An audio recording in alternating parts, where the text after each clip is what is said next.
दर्शकों, मैं यशराज तिवारी आप सभी का बहुत बहुत स्वागत करता हूं प्रोफेशनल एस्ट्रोलॉजी पर। आज मैं आप सभी के सम्मुख उपस्थित हुआ हूं बृहत जन्म कुंडली वीडियो विश्लेषण के प्रोग्राम नंबर 9 को लेकर के। आज जो हमारे पास में जन्म कुंडली है ये एक बालक की है, तो इनके विषय में मैं अभी आपको इनके जन्म का विवरण बता देता हूँ। तब तक आप इनकी जन्म कुंडली को प्रिपेयर कर लीजिएगा। साथ ही साथ वो नए दर्शक जो इस कार्यक्रम को आज पहली बार देख रहे हैं और अगर आप भी चाहते हैं कि सेम इसी तरह आपकी जन्म कुंडली का बृहद वीडियो विश्लेषण मेरे द्वारा बनाया जाए, तो आप इस वीडियो के नीचे दिए गए नंबर पर कॉल या व्हाट्सएप के माध्यम से संपर्क करिए। तो बिना विलंब किए हम आज के इस कार्यक्रम की शुरुआत करते हैं। ये एक बालक की जन्म कुंडली है। आपने जो बृहद जन्म कुंडली वीडियो विश्लेषण का प्रोग्राम नंबर 8 देखा था, उसमें जिनकी जन्म कुंडली थी उन्हीं ने वापस से संपर्क किया है अपने बालक की जन्म कुंडली का अध्ययन कराने के लिए। तो इनकी जो जन्म की तिथि है वो है 28 फरवरी 2013, यहाँ लिखी हुई है 28 फरवरी 2013 रात के 10:31 और जन्म का स्थान है लखनऊ, उत्तर प्रदेश। तो अगर आप इसको बनाएंगे तो ये तुला लग्न की जन्म कुंडली बनकर के आएगी और राशि आपको कन्या देखने में मिलेगी। तो इस जन्म कुंडली को प्रिपेयर कर लीजिए, फिर हम और आप मिलकर के इस जन्म कुंडली का साथ में अध्ययन करेंगे। तब तक मैं आपको इनके जन्मकाल के पंचांग के विषय में बता देता हूँ। तो इन्होंने गुरुवार के दिन फाल्गुन मास में कृष्ण पक्ष की तृतीय तिथि को हस्त नक्षत्र के चतुर्थ चरण में जन्म लिया है। देवगण, कन्या राशि, ये भूमि तत्व की राशि है, बुध राशिश होते हैं और कुंडली इनकी बनती है तुला लग्न की। तो सबसे पहले मैं इस बालक के बारे में आप लोगों को कुछ चीजें बता देता हूं जो कि इनके पिता ने इनके विषय में हमको बताई हुई हैं। ये क्लास 4th के स्टूडेंट है। 2013 का जन्म है, तो आप सभी जान गए होंगे कि उम्र अभी छोटी है। तो ये 4th कक्षा के स्टूडेंट है और हम लोगों की इकलौती संतान है। तो इनके पिता ने कहा है कि 4th कक्षा का स्टूडेंट है और ये इकलौती संतान है अपने पिता की। खेल में बहुत रुचि लेता है और पढ़ाई में बहुत ज्यादा इंटरेस्ट लेता है। छोटी एज से ही पढ़ाई में इसकी दिलचस्पी बहुत रहती है और उसका सपना डॉक्टर या पुलिस अधिकारी बनने का है। बेहद भावुक है, कहना बहुत ज्यादा मानता है। पिता के पक्ष से खानदान में अकेला लड़का है। क्लास में अव्वल रहता है और हर काम जितनी जल्दी हो सके खत्म करने का प्रयास करता है, जिससे कि इनसे गलतियां भी बहुत होती हैं। चलिए तो देख लेते हैं। सबसे पहले मैं इनकी जन्म कुंडली आप लोगों को समझा देता हूँ। तुला लग्न की जन्म कुंडली है। लग्नेश बनते हैं शुक्र जाकर के पंचम भाव में बैठे हैं और पंचम पति बनते हैं शनि जाकर के लग्न में बैठे हैं। तो जन्म कुंडली में केंद्र त्रिकोण राजयोग और लग्नेश और पंचमेश का परिवर्तन अपने ही आप में एक श्रेष्ठ राजयोग है। इसका क्या मतलब होता है कि जो व्यक्तित्व है वो ज्ञान में चला गया और जो ज्ञान है वो जाकर के व्यक्तित्व में बैठ गया। तो ये ओवरऑल पोजीशन बहुत अच्छी है। ऐसा व्यक्ति आप कह सकते हैं कि दिमाग से बहुत तेज और मेनली अपने जीवन काल में अपने ज्ञान से ही सभी प्रकार की चीजों को पाने वाला होता है। अब तुला लग्न के लोग अक्सर जितने भी बृहत मैं देख रहा हूँ आ रहे हैं उसमें कहीं ना कहीं तुला लग्न या तुला राशि हो ही जाती है। तो तुला लग्न के लोग बैलेंसिंग होते हैं। प्रत्येक परिस्थिति को बैलेंस करना इनका तराजू का चिन्ह होता है। तो हर एक चीज को बैलेंस कर लेते हैं। बहुत अच्छी तरह से किसी भी चीज को बैलेंस करने की क्षमता जो होती है वो इस लग्न में होती है। अभिनेता, नेता, राजनीति, इन क्षेत्रों में इन लोगों की अच्छी पकड़ होती है या इस क्षेत्र में अगर ये प्रयास करें तो बहुत जल्दी सफल हो सकते हैं। बात करते हैं कि इनकी जो राशि है वो कन्या राशि है। तो कन्या राशि में मैनेजमेंट का गुण होता है। अब इन्होंने जो लिखा था कि भावुक है, ये कहीं पर इन्होंने लिखा था कि बेहद भावुक है। तो जन्म इनका हस्त नक्षत्र का है। चंद्रमा के नक्षत्र में जन्म होने की वजह से व्यक्ति के व्यक्तित्व में भावुकता आ जाती है। अभी हम पूरी जन्म कुंडली को समझेंगे तो और भी चीजें क्लियर होंगी, परंतु जो नक्षत्र का प्रभाव आ रहा है ना हस्त नक्षत्र का, वो कहीं ना कहीं गण भी इनका देव है। तो कहीं ना कहीं व्यक्ति के अंदर भावुकता होती है। अब देवगण होना, देवगण में मैंने पहले भी बताया कि देव में पहले अक्षर होता है दे। तो ये इनकी देने की प्रवृत्ति ज्यादा होती है, देने के विषय में ज्यादा सोचते हैं। तो दे वही सकता है जिसमें भावुकता हो। भावुकता नहीं होगी तो दे नहीं पाएगा ना। तो देने के गुण होते हैं। तो कहीं ना कहीं भावुकता ऐसे लोगों के अंदर देखने में आ जाती है। जन्म इनका है गुरुवार के दिन का। तो गुरुवार के दिन का जन्म होने की वजह से गुरु का प्रभाव भी व्यक्ति के व्यक्तित्व में आता है। जैसे कि गुरु का क्या स्वभाव है, ज्ञान। तो व्यक्ति के अंदर ज्ञान होगा। वैसे भी जो लग्नेश और ज्ञानेश के परिवर्तन की वजह से व्यक्ति के पास में ज्ञान तो होगा, दिमाग होगा और उस दिमाग से इन्होंने जैसा कहा है कि क्लास में अव्वल रहता, तो यही एक कारण है। तो ये जो जितनी बातें इन्होंने बताई हैं वो इस कुंडली में सिद्ध होती हैं। अब हम बिना विलंब की इस जन्म कुंडली को समझ लेते हैं। लग्न में शनि और राहु की युति है। अब तुला लग्न की जन्म कुंडली में लग्न में जाकर के शनि का बैठना तो अच्छा है, परंतु मैंने पिछली कुंडली में भी बताया था कि लग्न में शनि प्रत्येक कार्य को विलंबित करा देंगे। और शनि राहु की युति को अच्छा नहीं माना जाता। श्रापित योग का इसको नाम दिया गया है। और शनि राहु की युति अगर जन्म कुंडली में हो जाए तो रोग की स्थिति बनी रहती है। लग्न में राहु जाकर के बैठे हैं तो व्यक्ति के व्यक्तित्व को ये भ्रमित भी करेंगे। हालांकि उस चीज को कुछ हद तक कंट्रोल करने का काम करेंगे शुक्र, जो कि लग्नेश होकर के जाकर के पंचम भाव में बैठे हैं। लेकिन फिर भी लग्न आप देख पा रहे होंगे स्वाति नक्षत्र में है, तो राहु का प्रभाव भी व्यक्ति के व्यक्तित्व में देखने में आएगा, जो कि भ्रम है। तो व्यक्ति भ्रमित रहे, भ्रम में रहने की स्थिति इस कुंडली में बनती है। धन भाव के अधिपति मंगल जाकर के पंचम भाव में बैठ करके लाभ भाव को देख रहे हैं। ये इस बात की सूचना देते हैं कि व्यक्ति के पास में धन होगा, ज्ञान से धन होगा, और धनपति का पंचम भाव में जाना भी महाधनी योग के समान फल देता है, तो धन को लेकर के चिंता यहाँ नहीं दिखती। पराक्रमपति जाकर के अष्टम भाव में बैठे हैं गुरु, वृषभ राशि में रोहिणी नक्षत्र में है, तो पराक्रमेश का अष्टम भाव में जाना इस बात की सूचना है कि पराक्रमी तो व्यक्ति को ये बना दे, क्योंकि शनि लग्न में बैठ करके तीसरी दृष्टि डाल रहे हैं पराक्रम भाव पर। लेकिन अगर इनके छोटे भाई होते या कजन्स वगैरह होंगे तो उनके साथ में संबंध ही खराब कर सकता है। हालांकि ये इकलौते अभी है संतान, तो फिर कोई प्रॉब्लम नहीं, लेकिन छोटे भाइयों के साथ में संबंध खराब होने की स्थिति आती है। चतुर्थ पति और पंचम पति शनि जाकर के लग्न में बैठे हैं, तो चतुर्थेश का और पंचमेश का लग्न में जाकर के बैठना तो श्रेष्ठ है, कहीं से परेशानी नहीं है। लेकिन शनि का लग्न में होना मैं ठीक नहीं मानता हूं, क्योंकि पहले भी बताया था कि वो ईस्ट डायरेक्शन है और वहां पर उनको बल नहीं मिलता। शशि योग में बैठे हैं, परंतु फिर भी कहीं ना कहीं उनका उच्च राशि में बैठने के बाद भी शशि योग का प्रभाव जीवन काल में प्रत्येक चीज को विलंबित करेंगे। और शनि राहु की युति है, शनि रोग के कारक होकर के लग्न में बैठे हैं, तो रोग किसी तरह का हेल्थ इश्यूज इनको देखने में आ सकता है। पंचम भाव को अगर इनके देखें तो ज्ञान भाव में 4 ग्रहों की युति है, जहां पर शुक्र, सूर्य, बुध और मंगल बैठे हुए हैं। सूर्य और बुध की युति बुधादित्य योग इस कुंडली में मुझे पंचम भाव में दिखाई पड़ता है, तो जो कि व्यक्ति के ज्ञान को श्रेष्ठ करता है। तो ओवरऑल इतना जितना अभी समझा, ये समझ में आता है कि ये व्यक्ति अगर सफल होगा तो अपने ज्ञान, अपनी बुद्धिमत्ता, अपने संस्कारों की बदौलत ही ये व्यक्ति अपने जीवन काल में आगे बढ़ सकता है। तो आप लोगों को इस बात का ध्यान रखना है कि ये जो बालक है आपका, इनको सही मार्गदर्शन दें, सही दिशा दें, सही संस्कार दें, और जो उपाय मैं बताऊंगा वो आप करिएगा। बाकी पंचम भाव में चारों ग्रहों की युति को मैं बुरा नहीं समझता हूँ। शुक्र मंगल की युति जरूर है, लेकिन उससे भी चिंता करने की कोई जरूरत नहीं है। राहु की दृष्टि जरूर है, तो वो आजकल तो हो ही जाता है कि शुक्र मंगल की युति पर राहु का प्रभाव होता है, वो भी पंचम भाव में है, तो भावनात्मक होता है ऐसा व्यक्ति। अब हस्त नक्षत्र में चंद्रमा है, तो चंद्रमा का नक्षत्र, तो वैसे ही भावनाएं ज्यादा होंगी, तो एक से अधिक रिलेशनशिप, विवाह से पहले भी रिलेशनशिप्स आते हैं देखने में, परंतु मैं समझता हूं कि चिंता करने की जरूरत है नहीं। राहु की दशा है तो नुकसान जरूर होगा, मैं आऊंगा भी उस विषय पर जिस पर हम कंट्रोल करेंगे। लेकिन अगर हाँ सामान्य मित्रता होती है तो कोई ज्यादा चिंता करने की जरूरत नहीं, क्योंकि लग्न इनका तुला है और ये चीजों को बैलेंस करना जानते हैं, तो बहुत ज्यादा इससे घबराने की जरूरत नहीं है। अगर आप जन्म कुंडली दिखवाते हैं तो इसको लोग फोकस करके बताएंगे कि शुक्र मंगल की युति पर राहु का प्रभाव है। बुरा तो माना जाता है देखिए, लेकिन मैं समझता हूं कि चिंता आपको ज्यादा करनी नहीं चाहिए, क्योंकि लग्न इनका तुला है। महादशा जरूर राहु की है, तो ये भटकेंगे, परेशान भी होंगे, परंतु लग्नेश और ज्ञानेश का परिवर्तन होने की वजह से इनको अपना हित पता होगा। तो ये उम्र जैसे जैसे बढ़ेगी तो ये चीज डेवलप होगी, तो इस युति से भी ज्यादा घबराने की आपको जरूरत नहीं है।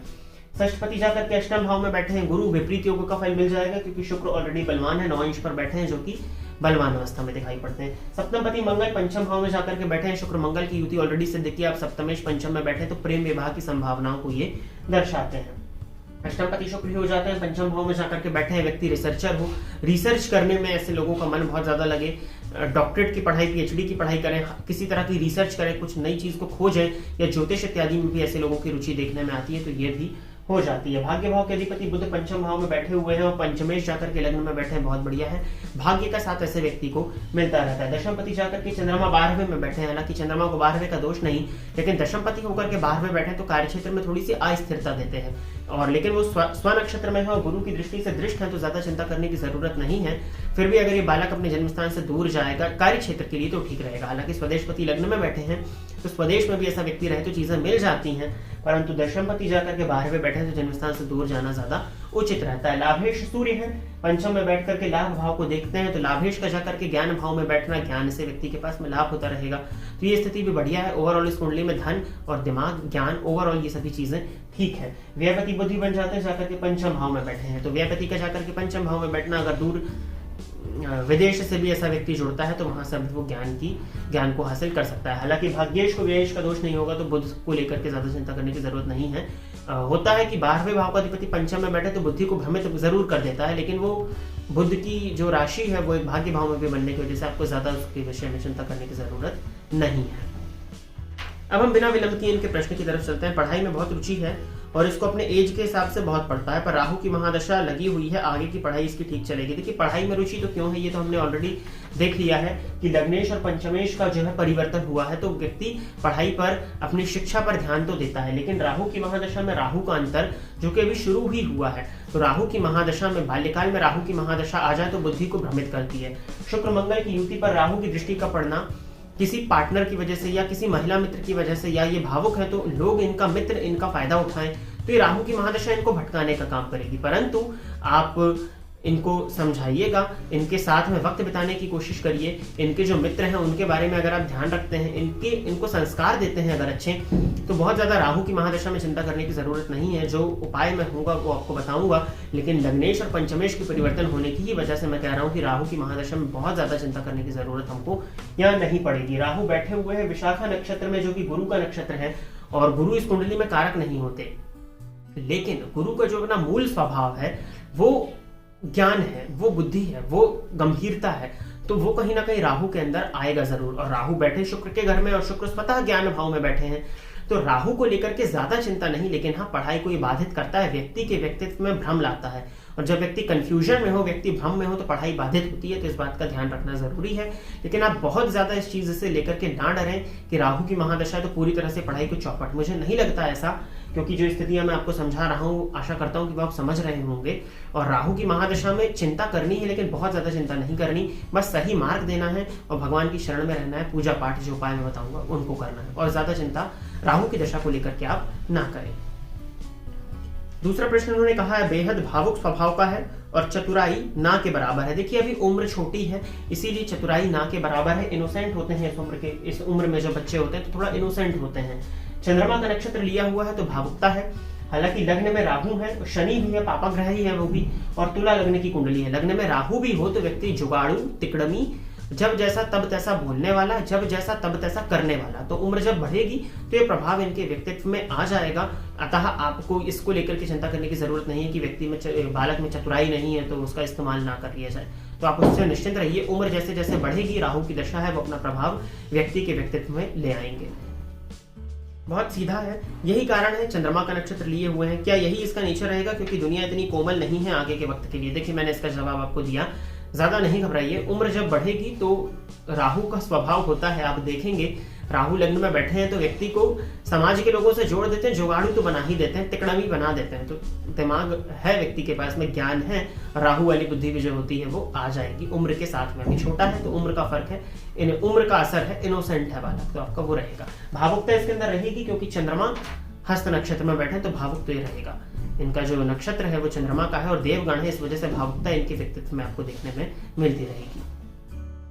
कौन सा करियर अथवा लाइन फेवरेबल रहेगी जिसमें इनको मेहनत करवाई जाए? देखिए इस कुंडली में शनि लग्न में बैठे हैं, आप इंजीनियरिंग के क्षेत्र में भी इनको भेज सकते हैं, मंगल नवमांश में भी ठीक दिख रहा हूँ, बुध की लाइन में, शुक्र की लाइन में। देखिए इस कुंडली में फील्ड्स बहुत सी बनती हैं। अब ये आगे जाकर के जिस क्षेत्र में जाना चाहे, कॉमर्स की लाइन में जा सकते हैं, सीए इत्यादि की लाइन में जा सकते हैं, जो कि आपने कहा था पुलिस की लाइन में जाने की इच्छा रखते हैं, तो मंगल 26 अंश पर बैठे हुए हैं, जो कि मृत अवस्था है, तो पुलिस में थोड़ी सी परेशानी जरूर हो सकती है। और आपने डॉक्टर का लिखा था तो वो भी कहीं ना कहीं मंगल, लेकिन शनि का लग्न में होना भी कहीं ना कहीं जो टेक्निकल या मेडिकल लाइन है उसमें सपोर्ट करता है, परंतु मेडिकल के लिए मंगल की आवश्यकता है, जो कि 26 अंश पर पूर्वा भाद्रपद नक्षत्र में गुरु के नक्षत्र में है, जो कि षष्ठेश है, तो कुछ हद तक परेशानी जाएगी। तो मेरा मानना यह है कि आप इनको बुध की फील्ड में, बैंकिंग, फाइनेंस, अकाउंटेंसी की लाइन में, कॉमर्स की लाइन में आगे बढ़ाइएगा, वो फील्ड इनके लिए ज्यादा अच्छी है। शुक्र भी ठीक है, इंश्योरेंस का सेक्टर, ये आगे जाकर के इनका मन करता है मंगल शुक्र की युति या फैशन इत्यादि की लाइन में जाएं तो ये उसमें भी जाकर के अच्छा नाम हासिल कर सकते हैं। तो करियर को लेकर के भी आपको बहुत ज्यादा चिंता नहीं करनी है, जो फील्ड्स मैंने बताई आप उनमें ही इनको आगे बढ़ाने की कोशिश करिएगा। बाकी जैसे जैसे बालक की उम्र बढ़ेगी तो इनकी रुचि भी हमें समझ में आएगी, परंतु मुझे लगता है कि बुध के सेक्टर में बढ़ने का ज्यादा प्रयत्न करेंगे, क्योंकि बुध की स्थिति इस कुंडली में मैं ठीक देख पा रहा हूँ। आगे आने वाला समय में सेहत को लेकर के विशेष ध्यान देना होगा। बिल्कुल जब राहु की महादशा में गुरु का अंतर आएगा, गुरु रोगेश होकर के अष्टम भाव में बैठे हैं, तब सेहत का ध्यान देना होगा। राहु और गुरु में देखा जाए तो 6वें 8वें का संबंध भी बन रहा है, तो आपको हेल्थ का स्पेशली ध्यान रखना होगा। वैसे ही शनि राहु की युति स्वास्थ्य में परेशानी लाती है, पेट से संबंधित परेशानी, पेट की परेशानियां हो जाएं या वात रोग तो इस उम्र में तो नहीं, हालांकि मंगल और सूर्य की युति जो पंचम भाव में बनी हुई है, तो पेट से ही संबंधित परेशानियां देखने में आ रही हैं, तो स्वास्थ्य का इनके ध्यान रखें, खान पान पर ये नियंत्रण रखें। वैसे गुरु अष्टम में बैठे करके दूसरे घर को देख रहे हैं, तो इनकी खान पान पर जो है वो आप कंट्रोल या जंक फूड इस उम्र में बच्चे बहुत खाते हैं, तो उस पर आप ध्यान रखें। राहु में गुरु में स्वास्थ्य से संबंधित परेशानियां आ सकती हैं, इसका ध्यान रखा जाए। इसका भविष्य अथवा आगे आने वाला वक्त कैसा होगा? देखिए, लग्नेश और पंचमेश का परिवर्तन है, तो भविष्य तो अच्छा है, बस संस्कार डालने का आप लोगों का काम है। जो ये उम्र है, अभी 2013 का जन्म है, जो 9 साल की अभी उम्र, 9 साल भी अभी कंप्लीट हुआ है, तो 9 साल की उम्र है। मेनली संस्कार इस व्यक्ति के अंदर, आप इस बालक के अंदर कैसे डालते हैं, वो बहुत ज्यादा मैटर करेगा। बाकी आगे का भविष्य ठीक है। राहु की महादशा, तुला लग्न की कुंडली, लग्नगत राहु है और चिंता करने की जरूरत नहीं। लग्नेश उनका नक्षत्र भी ठीक है। कुंडली देखकर इसके विवाह को लेकर थोड़ी चिंता रहती है। क्या चिंता का विषय है? कोई जी चिंता का विषय तो है। शनि की दृष्टि सप्तम पर है, तो विवाह विलंबित होगा।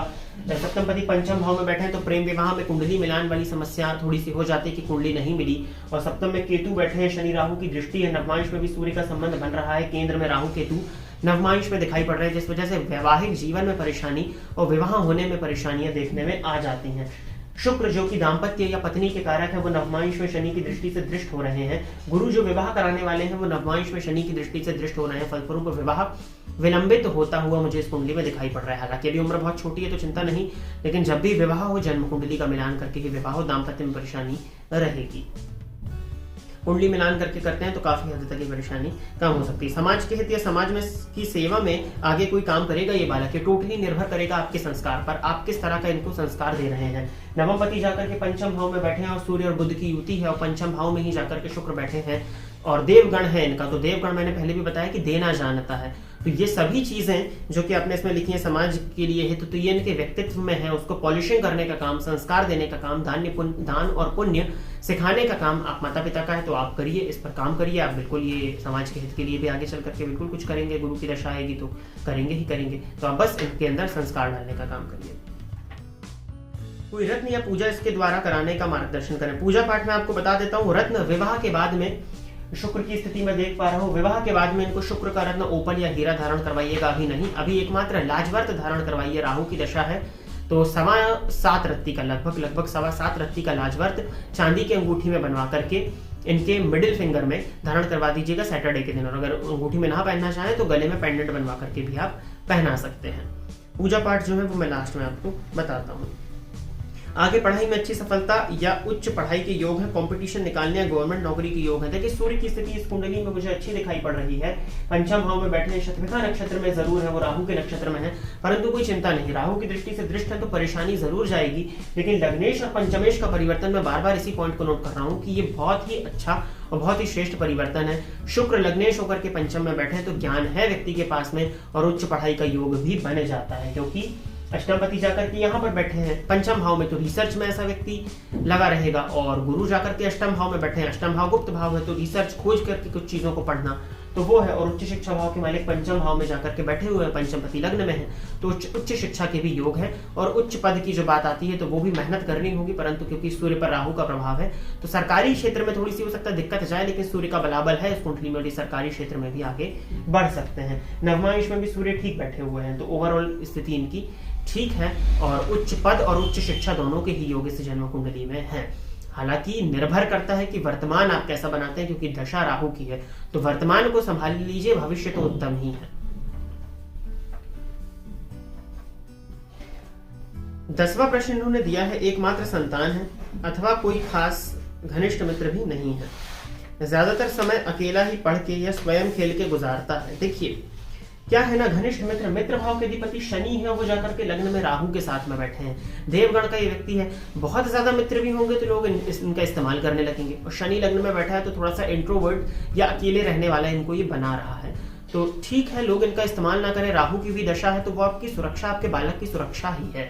संगति ना बिगड़ जाए, तो वो अकेला भी रह रहा है तो कहीं ना कहीं उसके लिए ठीक है। आप ही माता पिता या कॉलोनी के जो लोग हैं आपके ही सम्मुख, आपके ही सामने, आपकी ही निगरानी में वो उनके साथ में रहे, उसका सामाजिक जो है वो स्कूल वगैरह में जाकर के बढ़ जाता है तो वो बढ़ेगा, आप निश्चिंत रहिए उस चीज से। लेकिन इनका बहुत बड़ा सर्कल नहीं भी है तो मैं इसको प्लस पॉइंट समझता हूँ, क्योंकि जो दशाएं मुझे अभी दिख रही हैं, मित्रों के सहयोग में आकर के ऐसा ना हो व्यक्ति बिगड़े। इससे अच्छा है कि कम मित्र हो, बिगड़ने से बेहतर है कि मित्र कम हो। तो ये चीज आपको इससे घबराने की जरूरत नहीं है। थोड़ा चिढ़ने और झूठ बोलने लग गया, राहु की महादशा का प्रभाव है। देखिए राहु का अपना प्रभाव जो है वो रहेगा ही, चिड़चिड़ापन, गुस्सा, टेंशन, झूठ बोलना, ये राहु का प्रभाव है। तो ये रहेगा। इसीलिए मैं कह रहा हूं कि इनको संस्कार देने, पूजा पाठ जो मैं बता रहा हूं वो करिए, क्योंकि राहु की दशा में जो राहु का प्रभाव है भ्रम, वो तो आएगा ही, और जो व्यक्ति भ्रम में रहता है तभी तो झूठ बोलता है। तो ये है, इससे कोई चिंता की बात तो नहीं है। अगर आप संस्कार और पूजा पाठ उपाय करते हैं तो कोई चिंता की बात नहीं है। हम इसको पूरा समय देने की कोशिश करते हैं और मोटिवेट करते हैं कि और दोस्त बनाएं। देखिए, मोटिवेट करते हैं, समय देने की कोशिश करते हैं, अच्छा है, लेकिन प्रेशर देकर के दोस्त बनवाने की आवश्यकता नहीं है। और आपने लिखा ये प्रयास भी करता है पर इसका नेचर बहुत मिलनसार, अपने एज के बच्चों के साथ नहीं है और बच्चे भी जल्दी इसको अपने साथ नहीं लेते, जिससे और भावुक हो जाता है। ठीक है, उम्र बढ़ने दीजिए, उम्र के साथ में समस्या आपकी कम हो जाएगी। हालांकि राहु की दशा में राहु का अंतर है, मैं यही कहूंगा अभी कि बहुत ज्यादा मित्र नहीं है, तो ये बहुत अच्छी बात है, निश्चिंत रहिए इस चीज को लेकर के। अष्टम भाव में कुंडली में आकारक ग्रह गुरु हैं, इससे कोई चिंता का विषय तो नहीं है। आयु को लेकर नहीं, ये विपरीत योग में बैठे हैं, षष्ठपति होकर के अष्टम भाव में बैठे हैं और शुभ ग्रह 13 अंश पर बैठे हैं, तो ये आयु को मजबूत कर रहे हैं। आयु को कारक लग्न में उच्च राशि में 17 अंश पर बैठा हुआ, तो आयु को लेकर चिंता नहीं, आयु बढ़िया है, परेशानी स्वास्थ्य में लेकर के है। तो वो जो आपने लिखा हुआ है ये पॉइंट, उसको लेकर के घबराने की जरूरत नहीं है। मानसिक स्तर पर हाइपर एक्टिव है और फोकस बहुत जल्दी खोता है। चंद्रमा पर मंगल की दृष्टि का पड़ जाना भी व्यक्ति के अंदर धैर्य की कमी और व्यक्ति को हाइपर एक्टिव बना देता है, और रही सही कसर कर रही है जो है वो राहु की महादशा पूरी की, एक विषय पर मन नहीं लग पाता, तो ये इस वजह से है।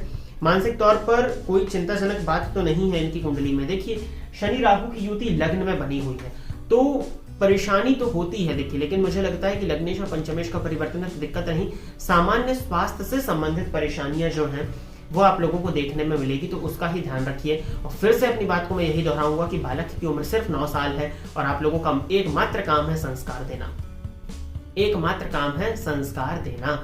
और जो भी आपकी चिंताएं हैं उस सभी चिंताओं को आप किनारे रखिए। इस कुंडली में मैं भविष्य को उत्तम देख रहा हूं, क्योंकि व्यक्ति का ज्ञान बहुत मजबूत है, व्यक्ति का स्वभाव बहुत अच्छा मैं देख पा रहा हूँ, देवगण होने के चलते, तुला लग्न होने के चलते, तो ये सभी चीजें ठीक है। रत्न मैंने आपको बताया, बालक को 9 साल का बालक है, सूर्य को जल देने की आदत डलवाइए और हनुमान चालीसा का पाठ करने की आदत डलवाइए। ये 2 चीजें इनके द्वारा होनी चाहिए। हनुमान जी इनके इष्ट देवता बनते हैं। साथ ही साथ में आप लोग इनको, मैंने सूर्य का जल और हनुमान चालीसा ये कराना ही है। गणेश जी का मंत्र जो है वो आप लोग इनके नाम से जपें, ओम गंग गणपतये नमः, या तो फिर बालक को ही सिखाएं या संकट नाशन गणपति स्तोत्र का उच्चारण सिखाएं। 9 साल का बच्चा है, कर लेगा। तो ये 4 चीजें आप इनसे कराएं, लाजवार्थ धारण कराएं और भगवान की शरण में रहें, मंदिर इत्यादि में लेकर के जाएं, माता पिता पूजा पाठ करें तो इनको अपने साथ में रखें। माता पिता के बीच में तनाव हो, मतभेद हो, लड़ाई हो, झगड़े हो, बालक को उस समय दूर रखें। जब भी आप पूजा पाठ करें, धर्म कार्य करें, किसी भी प्रकार का दान पुण्य करें, बालक को अपने साथ में रखना है। बस इतने ही संस्कार आपको देने हैं। तुलसी में जल देने की आदत भी बालक के द्वारा में, बालक के हाथों से डलवाइएगा, बालक के द्वारा तुलसी में ये जल दें तो वो भी इनके लिए श्रेष्ठ होगा। इतने ही उपाय आप करें, इनको आगे बढ़ने दें। राहु की महादशा में थोड़ा सा ध्यान रखना है। मछलियों को आटा भी इनके हाथों से आप सप्ताह में 1 बार डलवा सकते हैं।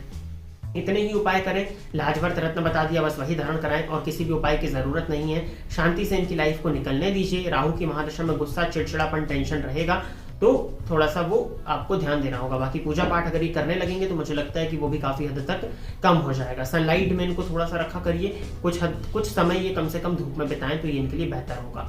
तो प्रिय दर्शकों, इतने ही इनके प्रश्न थे। अगर आप भी इस बालक की जन्म कुंडली के विषय में कुछ कहना चाहते हैं या कोई ऐसा पॉइंट जो मेरे द्वारा इस जन्म कुंडली में रह गया हो, या आप कोई सामान्य सा उपाय, क्योंकि बालक छोटा है तो कोई सामान्य उपाय बताना चाहते हैं जो कि इनके माता पिता या इनका बालक स्वयं से कर सके, तो स्वागत है आपका, आप कॉमेंट सेक्शन में लिख सकते हैं।